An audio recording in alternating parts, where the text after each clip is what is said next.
कुछ समय पहले आईएमएफ इंटरनेशनल मॉनेटरी फंड ने एक रिपोर्ट जारी की थी। इस रिपोर्ट के आधार पर बोला गया था कि भारत अब जापान को पीछे छोड़कर चौथी विश्व की सबसे बड़ी अर्थव्यवस्था बन चुका है।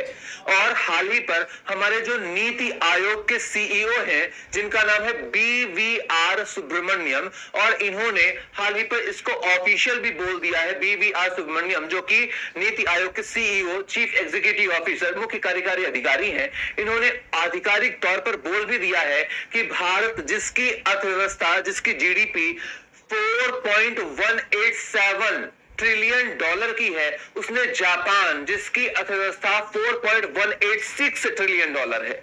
यहां पर आपने बोला 187, यहां पर 186, मतलब बहुत ज्यादा अभी जापान हमसे पीछे नहीं हुआ है, अभी नाम मात्र का पीछे हुआ है। और उम्मीद है कि अब भारत आगे ही निकलता जाएगा, क्योंकि जापान की जो अर्थव्यवस्था है वो रुकी हुई है, मतलब वहीं पर फ्रीज है।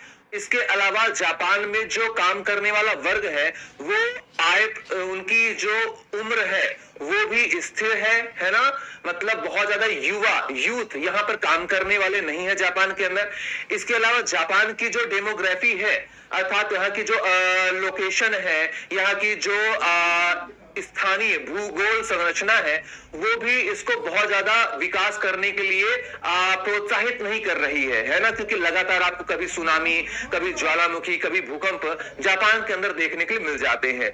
इसका मतलब क्या ये है सर कि भारत बहुत ही ज्यादा विकसित हो गया है? क्या भारत जापान से ज्यादा अच्छी लाइफ स्टाइल दे रहा है, इसलिए क्या भारत जापान को पीछे छोड़ दिया है? ऐसा बिल्कुल भी नहीं है ना। ऐसा नहीं है कि तुम्हारे सामने कोई जापानी अगर बैठा हुआ है तो तुम उसके सामने बढ़िया बढ़िया गाना गाने लगो, मेरा जूता है जापानी, है ना, फिर भी दिल है हिंदुस्तानी, तुम उसको चिढ़ाने लगो। ऐसा बिल्कुल मत करना, गलती से भी मत करना, क्योंकि अगर उसने सच्चाई बोल दी तो तुम्हें मुंह छुपाकर भागना पड़ेगा, है ना। सर आप ऐसा क्यों बोल रहे हैं, है ना।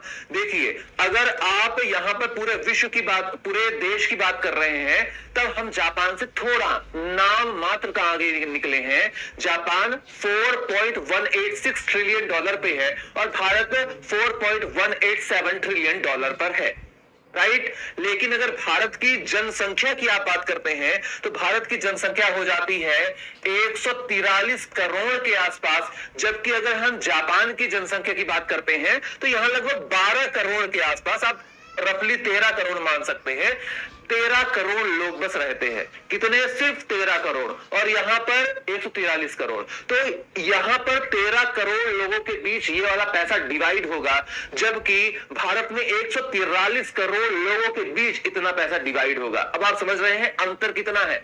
मतलब अगर मैं प्रति व्यक्ति आय की बात करता हूं तो भारत की प्रति व्यक्ति आय लगभग $2900 प्रति व्यक्ति प्रति वर्ष है, जो कि लगभग 2.5 लाख रुपए के आसपास आता है।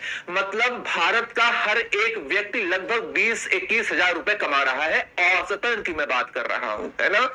यहां पर आप उन अरबपतियों को भी शामिल कर रहे हो जो 1% लोग भारत का 90% पैसा रखते हैं, आप उनको भी काउंट कर रहे हो यहां पर, है ना।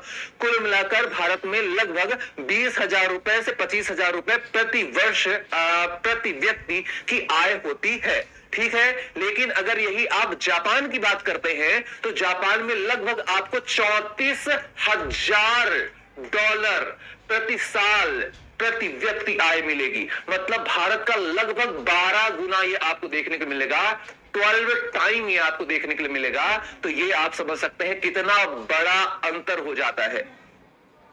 मतलब टेक्नोलॉजी के मामले पर आपको पता ही है कि भारत जापान की सहायता से ही बुलेट ट्रेन डेवलप करेगा।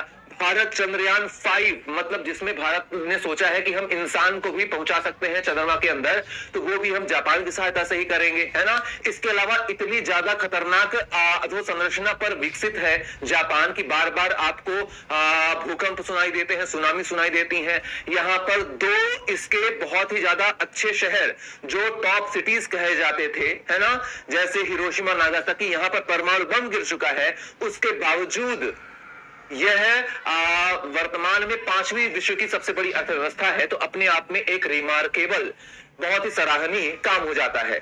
सर